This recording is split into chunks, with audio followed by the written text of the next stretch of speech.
और बनी times news, आपकी आवाज सच के साथ।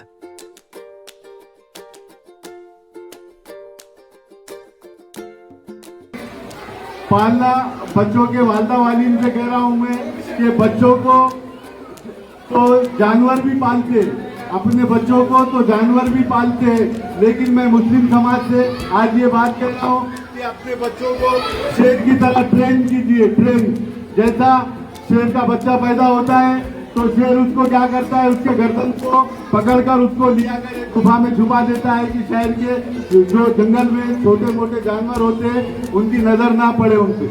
और शेर अपने बच्चे को क्या करता है, अपने बच्चे को रन करना सिखाता है, कूदना सिखाता है, पानी में तैरना सिखाता है और आखिरी में गर्दन पर वार करना सिखाता है।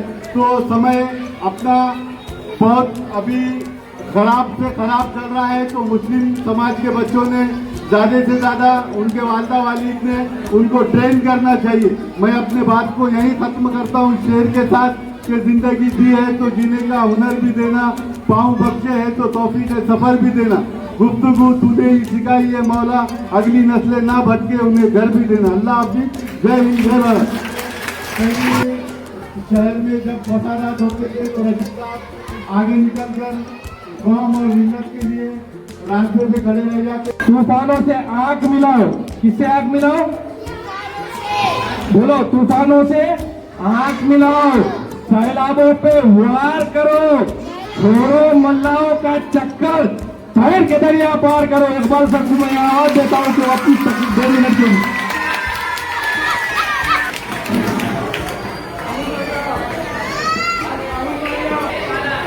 अभी छोटे बच्चों से मेरी दरख्वास्त है कि अब कोई ताली नहीं बजाएगा।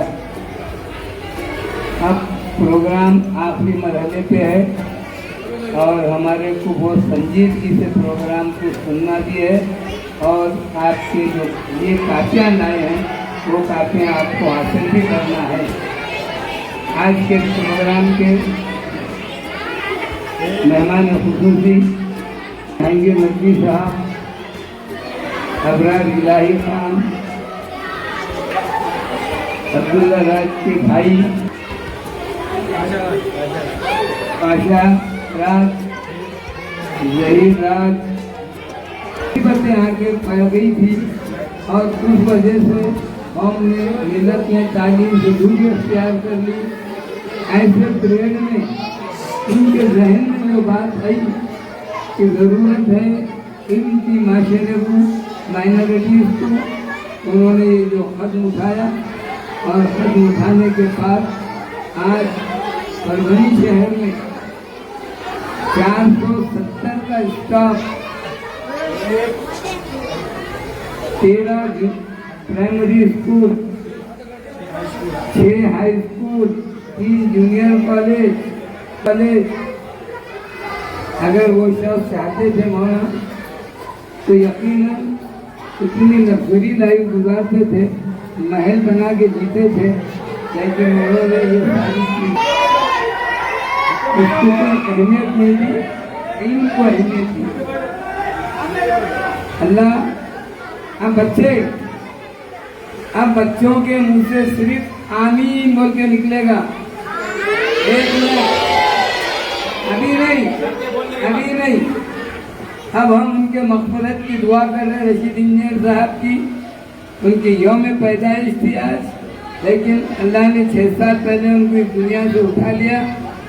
अब हम उनके लिए उनके मग़फ़िरत की दुआ करेंगे।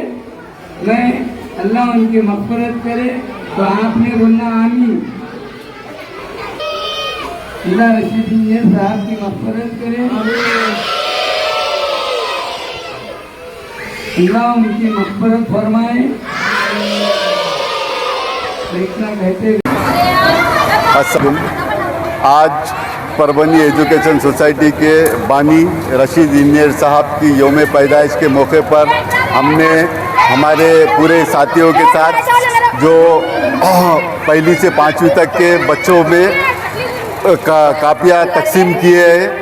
इसलिए तकसीम किए हैं कापियाँ कि रशीद इंजीनियर साहब ने जो अपने हयात में काम करके गए हैं, हम उस काम को हमेशा हमारे हयात तक ज़िंदा रखना चाहते हैं और रशीद इंजीनियर साहब क्या शख्सियत है, ये हम वो उन बच्चों को बताना चाहते हैं। तो जो आज कार्यक्रम में इकबाल सर, जहांगीर नदवी साहब, अबरार इलाही साहब आए, हम इनका बहुत बहुत दिल के गहराई से शुक्रिया अदा करते हैं। और आने वाले समय में ऐसे ही बहुत रशीद इंजीनियर साहब के लिए उनके यौम पैदाइश पर, उनके बरसी के मौके पर, अब है तो इसके आगे हम है तो जो रशीद इंजीनियर साहब की एक बहुत बड़ी ख्वाहिश थी, तो मैं नहीं चाहता हूं कि वो नाम से बोलूं, लेकिन वो इकबाल सर साहब ने उनकी जो बहुत ही अच्छी ख्वाहिश थी, तो इकबाल सर साहब ने उस ख्वाहिश को पूरा किए। मैं इसके लिए भी इकबाल सर के हिम्मत को सौ सलाम करता हूं, क्योंकि मुझे मालूम है सर को वो ख्वाहिश पूरी करने के लिए कितने परेशानियों का सामना करना पड़ा, लेकिन अल्लाह के करम से सर ने उस काम को है तो अंजाम दिया और आज वहाँ एक इबादत गाह बनी है।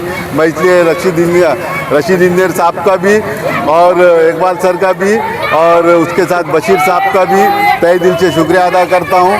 और आज जो हमने बच्चों में जो कापियाँ तकसीम की है, तो अब कल से बच्चों को छुट्टियाँ लग रहे हैं, तो बच्चे उन कापियों में होमवर्क करेंगे। और हम चाहते हैं कि आज 500 से 700 घर तक रशीद इंजीनियर साहब की हमने तस्वीर लगा कर भेजी है। सबको पता चलेगा कि यही परभनी एजुकेशन सोसाइटी के बानी है। अल्लाह हाफिज़, दुआ में याद रखें।